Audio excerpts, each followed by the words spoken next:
وَلَقَدْ يَسَّرْنَا الْقُرْآنَ لِلذِّكْرِ فَهَلْ مِن مُّدَّكِرٍ. And we have certainly made the Quran easy for remembrance. So is there any who will remember? Alhamdulillah Rabbil Alameen wa salatu wa salamu ala Rasulillah. Inshallah we'll continue with where we left off. We just completed Surah Al-Fatiha. We went through that, and then we went through Surah Al-Baqarah. Completed, I mean, we went through the word-to-word meaning and the information that we've picked up so far. We've applied it so you can see how it's applied in those words. And inshallah, as we learn more, we can come back to it and recap it and build more. And I do like repetition because I think it's a good way of learning the information. And inshallah, the more time you repeat it, then it should become easier to yourselves. Moving back to the sheet, which was page 1, where we had the tables. Just to complete that, we've talked about 4 properties which you should be familiar with, which is point number 1 which mentions there. We've talked about what status is, that there's 3 types of statuses. We talked about the rough, and you can think of that as a doer status, the nasb as a detail status, and jar as an after of. And again, those things may become a bit more clear as we start to learn some more rules. And then we talked about the table, which inshallah you've memorized or you're continuing to learn to memorize. So those are the Jam'a Muzakkar Salim, those 9 boxes there. Jam'a Muannath Salim, there's 9 boxes there, and the broken plural, the 9 boxes there. Something that you should be able to memorize, and it's fairly straightforward. But as I say, it doesn't mean you're going to learn it like this, and just by doing one sitting you're going to learn it. Repeat it once, twice, or maybe 3 times a day, and inshallah within a few days you'll know it. Okay, the next point mentioned here is pronouns over here. The only reason it's mentioned here is because they do not follow this particular rule, okay? So don't think pronouns. What I mean by pronouns? He, she, we, I, they're all called pronouns, okay? Those don't follow these rules, but inshallah we'll come on to them when the time is. We will talk about words which are heavy, to make a word light and not heavy, the extra N sound is taken off, and we talked about that. So for example, let's take the broken plural and give that an example. Which we might have covered. So this would be, in the light version, it will be qalamu, qalama, qalami, qalima, because the noon disappears. Qalimay, qalimay, aqlamu, aqlama, aqlami. So that would be the light version. Moving on to the next page. So far, all the ones we've talked about, all the ones we have talked about, they are described as flexible. We're going to talk about flexibility of the words, and this is, inshallah, become clear what we mean by that. So all the ones we've talked so far about are called flexible words. Flexible words. And those are, as I mentioned there, they're the most words. Meaning that we can have the un, we can have the an, we can have the in those, okay? But there are some words which are not flexible. Then you got the next group of words which are not that many, which are called non-flexible. They don't change. Okay, they don't change. We've come across it, but I haven't pointed them out. Okay, I haven't pointed them out, but we have come across them. For example, in Surah even Surah Al-Fatiha, we said an amta. We have the Sirat al-Ladina. Okay, so the word al-Ladina, which we mentioned as meaning those who. Alladhina. These are described as non-flexible, meaning if this is in jar, if this is in nasb, if it's in nasb, makes no difference in the sense it's going to be alladhina. So alladhina. So if you had a table, it would be alladhina. Okay, any position, any of those status, they're not going to change. So it's non-flexible. Nothing changes. Okay, stays in that form. Then we got something which are called the special words of the partly flexible. So they're in between those two, and that's the ones we're going to talk about now. They're partly flexibles. And for that, you need to know, or we need to know,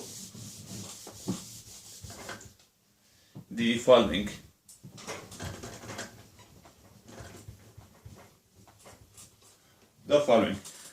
Okay, we mentioned it there. So we got Yusufu, Yusufa. That's what you need to remember there. Again, straightforward. So this is only 3 words. So it is. We'll do it the same way in a sense. This is the first one will be the rough. Below it we'll do nasb. and then we'll do jar. Okay, so we have you,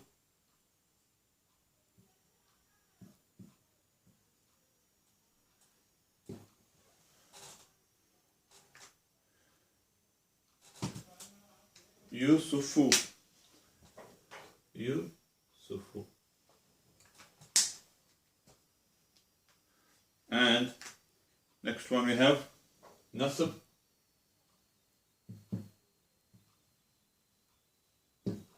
Yusufa.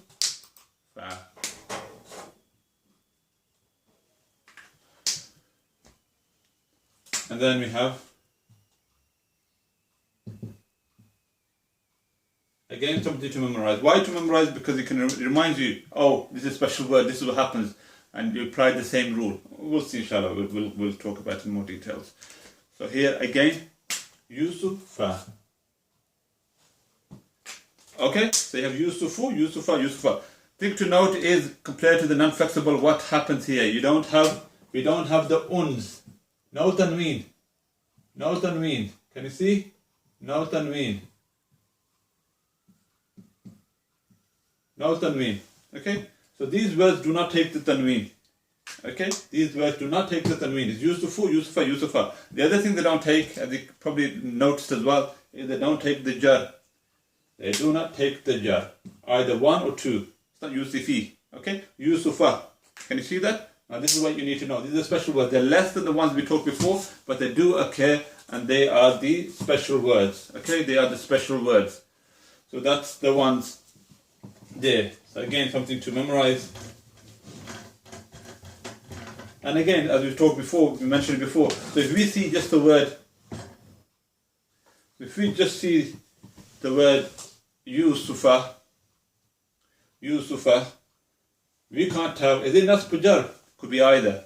Could be either. So you need to know the sentences and what is applied to the sentences to be able to work out which one it is. But just by looking on its own, it could be either. So Yusufu, oh, we know it's going to be rough. We're going to know it's going to be rough, but the other two, it could be either one of those. So then we've got a list. We have a list that we'll go through regarding these special words. So names of places, they are these special words. And the exception are those words with 3 letters. Non-Arab names are also fit this rule. The exceptions are, we'll come on to the exceptions. So the non-Arab names are partly flexible, Arab names are fully flexible, and we've got the names of the prophets there mentioned, alayhi salam, that they are fully flexible, meaning Muhammadan, Muhammadin, Muhammadun, Muhammadan, Muhammadin, that applies. And the exception regarding the other names like Yusuf or the other prophets that are non-Arabic name, none of these names, then they are special words. And the exception is Nuh. So Nuh is Nuhun, so it's fully flexible. Nuhun, Nuhan, Nuhin. And then the name of colors mentioned there, Hamra'u, Ahmaru, the comparatives, Akbaru, Ahkamu, A'waju, Abkama, body defects, all those. So it would be Abkamu, Abkama, Abkama. Okay? And also certain broken pronouns like Masajidu. So it will be Masajidu, Musajida, Musajida. It doesn't take tanween and it doesn't take the kasra either. And then we've got another section there at the bottom regarding words with al and qadin, and these are not part of flexibility. I'm mentioning here just for a reference material that we can cover at a later time when we go into more detail, and we're not going to mention anything more regarding this as we haven't learned the reasons why this is the way it is. And it's very few words indeed, don't come very often, and if you want to look at it, you can see that in this case the raf and jar are qadin and the nasb is qadiyan, and when the alif lam is added on, you can see in the box what happens. But again, it doesn't fill it in with the special words, nor what we coded before. So if you don't want to look at it, or if it doesn't make sense, then do not worry about it. Subhanakallahumma bihamdik, ashhadu an la ilaha illa ant, astaghfiruka wa atubu ilayk.